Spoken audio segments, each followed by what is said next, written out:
Hello students, welcome to biology class. In previous class we covered up to symbiosis and predation. Today we will start predation in animals. Predators keep the prey population under control. If prey population becomes higher, it can cause instability in the ecosystem. It happens sometimes when certain exotic species are introduced into a geographical area where there are no predators for them. Because of lack of predators, they spread fast, disturbing the whole ecosystem. For example, prickle pear cactus created havoc because of lack of predations. जो predators होते हैं वो pray की population को control में रखता है. अगर प्रीडेटर्स ना हो, जो प्रे होंगे उनकी पॉपुलेशन ओवर हो जाएगी. तो वैसे ही अगर प्रे पॉपुलेशन बहुत ज़्यादा हायर हो जाएगी तो वो इकोसिस्टम को इनस्टेबल कर देगी, वो इनस्टेबल हो जाएंगे. It happens sometimes when certain exotic species are introduced in a geographical area there are no predators for them. कुछ कुछ ऐसे स्पीशीज ऐसे एरिया में आ जाती है, ऐसे ज्योग्राफिकल एरिया में इंट्रोड्यूस हो जाते हैं जहाँ पर प्रेडेटर्स उनके लिए नहीं होते हैं. प्रेडेटर्स कम होने के कारण वो बहुत जल्दी स्प्रेड होती हैं और पूरे इकोसिस्टम को ख़राब कर देती है. ओके. प्रेडेशन इन प्लांट्स, ये था प्रेडेशन इन एनिमल कि वो जो प्रेडेटर्स होते हैं वो प्रे की पॉपुलेशन कंट्रोल रखते हैं. लेकिन कुछ कुछ ज्योग्राफिकल एरिया ऐसा होता है जहाँ पर प्रे तो होते हैं लेकिन उनको कंज्यूम करने के लिए प्रेडेटर्स नहीं होते और उन प्रे की पॉपुलेशन बहुत ज़्यादा इंक्रीज हो जाती है. Predation in plants herbivores are the predators as they eat the plants. Nearly 25% of all insects feed on plants, sap and other parts of plants, hence they are predators. These insects are called phytophagous. Plants में जो herbivores क्या होते हैं, predators होते हैं क्योंकि वो plants खाते हैं.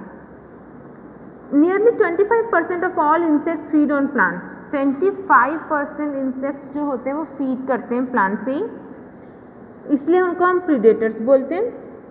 ऐसे इंसेक्ट्स को फाइटोफेगस बोलते हैं. Since plants are fixed and are not mobile, they can escape और run away from the predators. Plant fix होते हैं, वो क्या होते हैं अपने प्रीडेटर्स से अपने आप को बचाने के लिए भाग तो सकते नहीं है, क्योंकि अगर हम दूसरी जगह बात करें लायन टाइगर की, तो जो लायन है अगर वो अपने प्रे को पकड़ने की कोशिश करता है तो डियर मूव करने लग जाता है, लेकिन यहाँ पर ऐसी कंडीशन होती नहीं है. Hence plants evolve variety of defenses against herbivores. तो प्लांट्स के पास वैरायटी ऑफ डिफेंस होते हैं अपने आप को बचाने के लिए herbivores से. For example acacia a cactus plant has thorn a defence against herbivores. Cactus plant acacia thorns होते हैं जो कि herbivores से उनको प्रोटेक्ट करते हैं. Parasitism. In parasitism, an organism not only derives nourishment but also leaves a part of the whole of life on other organisms. The parasite is an organism that lives in or another organism and the host is the one from which parasite obtain food as well as shelter. Parasitism क्या होते हैं? एक ऐसे organisms जो दूसरे organisms की body में survive करते हैं और रहते हैं. From which parasites obtain food as well as shelter. वहाँ पर एक होस्ट भी होता है जहाँ से उनको फूड और शेल्टर प्रोवाइड होता है. Parasitism could be between animals, between plants और between animal and plants. In this interaction the species smaller in size lives in और the largest species called the host. In parasite host relationship the weaker attacks the stronger. It is beneficial to parasites and harmful to host. Generally, a parasite may cause an illness but not kill the host except in severe cases. As I told you कि जो parasitism क्या होते हैं, ऐसे organisms होते हैं जो दूसरे organisms की body पे रहते हैं और जो वो host होता है वो उनको food और shelter provide करता है. इसमें क्या होता है, जो weaker है वो strong को attack, the weaker attacks the stronger. जो नहीं तो हमेशा strong जो होता है वो weak को attack करता है, यहाँ पर उल्टा होता है, जो weaker होता है वो strong को attack करते हैं. ये पैरासाइट के लिए बेनिफिशियल है, लेकिन जो होस्ट है जिस बॉडी में वो रहते हैं उनके लिए हार्मफुल होते हैं, क्योंकि ये इलनेस मतलब बीमार कर देते हैं. लेकिन ये होस्ट को मारते नहीं हैं बट बीमार कर देंगे. सवेयर केसेस कुछ ऐसे हो जाते हैं, डिजीज़ होने लगती है. होस्ट पैरासाइट रिलेशनशिप कैसा होता है? Some parasites may involve one or two intermediate hosts. They leave a part of their life cycle in primary host where they cause the disease and some part of their life cycle in a secondary host where they mature and undergo important changes. Then they come back to parasites in the primary host again. Example, the human liver fluke parasite is a parasite in the liver of man. It has two intermediate hosts, a snail and a fish, where it spends part of its life cycle and then again come back to parasites in man, which is primary host. अब जो सम parasites में involve one और to intermediate host, कुछ parasites ऐसे होते हैं वो one या वन से ज़्यादा इंटरमीडिएट होस्ट्स को इन्वॉल्व करते हैं. That is they leave a part of their life cycle in primary host. वो कुछ अपने पार्ट लाइफ साइकिल कुछ पार्ट है वो प्राइमरी होस्ट में लीव करते हैं वेयर दे कॉज डिजीज, जहाँ पर वो डिजीज कॉज करते हैं, और कुछ अपना लाइफ साइकिल जो सेकेंडरी होस्ट में सर्वाइव करते हैं जहाँ पर वो मैच्योर हो जाते हैं और कुछ इंपॉर्टेंट चेंजेस करते हैं. उसके बाद फिर से वो पैरासाइट में प्राइमरी होस्ट में आ जाते हैं. ठीक है, this is the example. The human liver fluke is a parasite in the liver of man. It has two intermediate hosts, a snail and a fish, where it spends part of its life cycle and then again back to parasites in man, which is the primary host. Now another one, some parasites need a vector to spread to other hosts. For example, malarial parasite in man. The malarial parasite Plasmodium multiples and thrives well in the salivary glands of female Anopheles mosquito. This mosquito acts as a carrier vectors Plasmodium. When the bite of this mosquito, the malarial parasite Plasmodium is transferred to the blood of man. It thrives well and causes malaria in man. अब एक example लेते हैं बच्चे कि एक malarial parasite in man, malaria हो जाता है मॉस्किटो के बाइट करने से.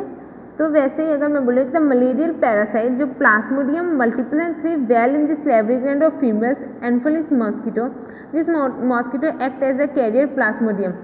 जब मॉस्किटो बाइट करता है तो जो मलेरियल पैरासाइट जो होता है वो उसकी ब्लड में ट्रांसफ़र हो जाता है मैन की, और उसकी वजह से उस पर्टिकुलर पर्सन को क्या हो जाता है, मलेरिया हो जाता है मॉस्किटो की बाइट से. ठीक है, अगर उस मॉस्किटो के अंदर जब मलेरियल पैरासाइट है मतलब प्लास्मोडियम, वो प्लास्मोडियम में ब्लड में ट्रांसफ़र हो जाता है मैन के और वो मलेरिया कर देता है.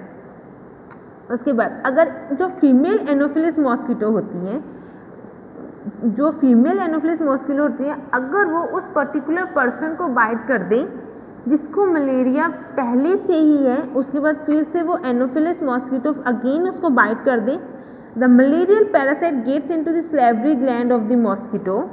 तो जो मलेरियल पैरासाइट है वो क्या होता है, salivary gland मॉस्किटो के salivary gland में वापस चला जाता है.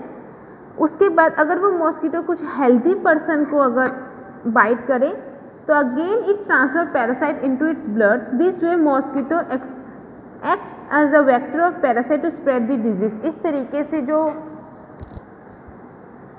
मॉस्किटो होते हैं वो डिजीज़ को स्प्रेड करते हैं. आपको समझ आया, मैं फिर से आपको समझाती हूँ. फॉर एग्जांपल कि सबसे पहले मॉस्किटो ने बाइट किया, जो मॉस्किटो उसके अंदर ऑलरेडी क्या है, मलेरियल पैरासाइट है. तो उसने जब मॉस्किटो ने किसी पर्टिकुलर पर्सन को बाइट किया तो जो मलेरियल पैरासाइट है वो उस पर्टिकुलर पर्सन के ब्लड में ट्रांसफ़र हो गया और उसको मलेरिया हो गया.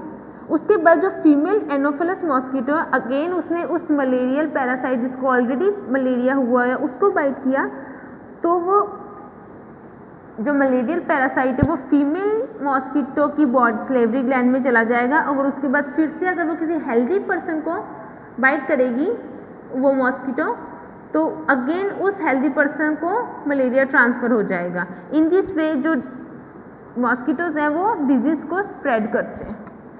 Balance in nature.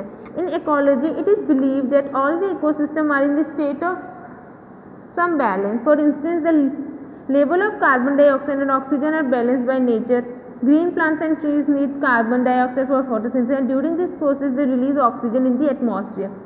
On the other hand, all animals on earth need oxygen for respiration and give out carbon dioxide during the process. So, both plants and animals have to maintain the level of a gases in nature. However, man has deeply intervened in this nature process by his meaningful activities.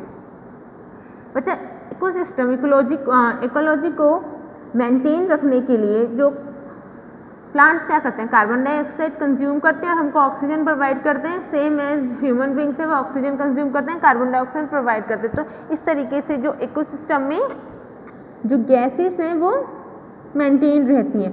लेकिन जो human beings हैं वो क्या कर रहे हैं, environment को pollute कर रहे हैं, different type of poisonous gases, toxic gases, garbage dump कर रहे हैं. तो जिसकी वजह से क्या हो रहा है, जो नेचर है वो ख़राब हो रहा है, इन्वायरमेंट में नंबर ऑफ पॉल्यूशन क्रिएट हो रहे हैं.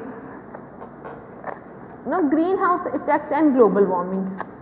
While other planets in the solar system are either scorching hot or bitterly cold, Earth's surface has just the right amount of warmth with relatively stable temperature. अगर हम दूसरे planets की बात करते हैं बच्चा, तो कोई ऐसा planet है जो बहुत ज़्यादा ही hot है, कुछ ऐसे planets ज़्यादा ही cold है. सिर्फ और सिर्फ एक अर्थ ही ऐसा planet है जहाँ पर सब temperature stable है. The atmosphere of the earth act as a blanket and keep it warm to support life. जो अर्थ में जो एटमॉस्फेयर है वो एक्ट ब्लैंकेट की तरह एक्ट करता है और पूरी लाइफ को सपोर्ट करता है. An average temperature on earth that makes in habitable is 15 degree Celsius. It is believe that if earth lack atmosphere it would be as cold and lifeless as it moon और as hot as Venus. ये माना जाता है कि अर्थ के पास अगर जो atmosphere है, जिसको हम बोलते हैं ब्लैंकेट बोलते हैं, अर्थ का ब्लैंकेट ऑफ एयर है, अगर वो कम हो जाए तो इट इज़ पॉसिबल कि या तो ये जो अर्थ है वो बहुत ज़्यादा कोल्ड हो जाएगा मून की तरह, या तो बहुत ज़्यादा हॉट हो जाएगा वीनस की तरह. A greenhouse is an artificial created place with control conditions of temperature and light. Greenhouse एक आर्टिफिशियली क्रिएट किया गया है प्लेस जो कि टेम्परेचर और लाइट को कंट्रोल करता है. This lets tropical plants thrive inside a greenhouse even during a cold winter in a similar pattern. Our atmosphere lets the solar radiation easily pass through the space, reaching the Earth's surface while trapping the outgoing thermal radiations. Artificial green house हमने create किया है temperature और light को condition को maintain रखने के लिए बच्चा. इसमें क्या होता है कि जो अगर हमारा एटमॉस्फेयर है वो सोलर रेडिएशन को ईजिली पास करता है through the space reaching the earth's surface while trapping the outgoing thermal radiations. Basically ये जो global warming green house effect होता है क्या, जो अर्थ की जो रेज है बच्चा वो सीधी अर्थ सरफेस पे आती है और कुछ अर्थ सरफेस से रेडिएट होकर वापस जाती है. जब वो वापस जाती है तो बीच में ही वो ट्रैप हो जाती है. जो ट्रैप होती हैं उसी को हम ग्लोबल वार्मिंग बोलते हैं, ग्रीन हाउस इफेक्ट बोलते हैं. Conservation of natural resources. The world is progressing in future with advancement in technology, rise in living standard, increasing industrialization and booming population. All these factors have greatly influenced our demand for nature resources such as water consumption, land requirement for housing and better infrastructure, fuel consumptions for various purposes, etc. Overuse of such natural resources not only led to their depletion but also pollute them. Therefore, there is an urgent need to conserve natural resources for use for our future generation. To conserve of natural resources मतलब बता future में अगर आपको इतनी ज़्यादा advance technology चाहिए, living standard चाहिए, अच्छी इंडस्ट्रियलाइजेशन चाहिए, पॉपुलेशन बूम करनी है, तो हमको अभी से ही नेचुरल रिसोर्सेज को मेंटेन रखना पड़ेगा, वाटर को बचा के रखना पड़ेगा. जो भी बोलते हैं नेचुरली जो भी चीज़ें उनको कंजर्व करो, पॉल्यूशन ना फैलाओ, तो जिसकी वजह से जो फ्यूचर जनरेशन को ज़्यादा हार्म ना हो. Okay, so this is the chapter exercise. Multiple choice question. Everything that surrounds and affects a living organism is called environment. जो भी सराउंड्स में इफेक्ट हो रहा है और लिविंग ऑर्गेनिज्म को इफेक्ट हो रहा है किसी भी चीज़ से, उसको मिलता है हम environment. Which of the following is also known as autotrophs. Autotrophs किसको बोलते हैं, प्रोड्यूसर्स को बोलते हैं जो प्लांट्स खुद प्रिपेयर करते हैं food. Which of the following is example of herbivore. Herbivore example क्या है, ग्रास होपर है क्योंकि यही है जो प्लांट्स को कंज्यूम करते हैं. विच ऑफ द इन ऑप्शंस में से विच of the following is not an abiotic factor of environment. कौन से इसमें से अबायोटिक फैक्टर नहीं है एनवायरनमेंट का? लैंड, लाइट, सॉइल, वाटर तो है, लैंड ही नहीं है। विच of the following is example of symbiosis? Symbiosis का किसका एग्जाम्पल है? लिखें, लिग्यूम दोनों हैं, बोथ ए एंड बी, ये दोनों एक दूसरे के बिना सर्वाइव नहीं करते हैं। Fill in the blanks. Dash are called heterotrophs as their food requirements are made by feeding on other organisms. Consumers. Consumers क्या है? Heterotrophs है consumers. The network of food chain is called food web. जो food chain का network है उसको हम क्या बोलते हैं? Food web. Some animals are called dash which become active only during night time. Night time में active होते हैं उस animals को बोलते हैं natural animals.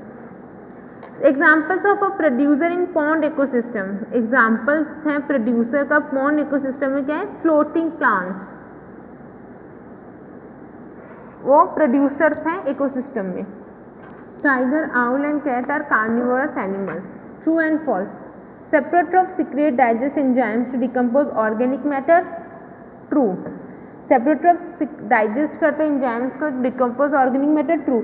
Humidity is the amount of water vapour present in the atmosphere. जो humidity है वो क्या है? कितने अमाउंट ऑफ वाटर एटमॉस्फेयर में प्रेजेंट है। True. Light is not a biotic factor. True, क्योंकि लाइट क्या है? अबायोटिक फैक्टर है। Pyramid of number show the relationship between producers and consumers. False. Pyramid of number show the relationship, producer और consumer का relationship दिखाती है pyramid of number. No. Interwoven pattern of interconnected food web is called food chain. False. Interwoven pattern of interconnected food web is not a food chain. Now arrange the given organism in correct sequence and complete the food chain. सबसे पहले क्या आएगा बच्चा? Sunlight आएगा। Sunlight किसने consume किया? Plants ने। Plants को किसने खाया? ग्रास होपर ने। ग्रास होपर ने को किसने खाया? फ्रॉग ने। फ्रॉग को स्नेक, स्नेक को ईगल ने। सो इन दिस वे ये क्या बन रही है? फूड चेन बन रही है। Okay students, do this exercise on your book only. Thank you and have a nice day.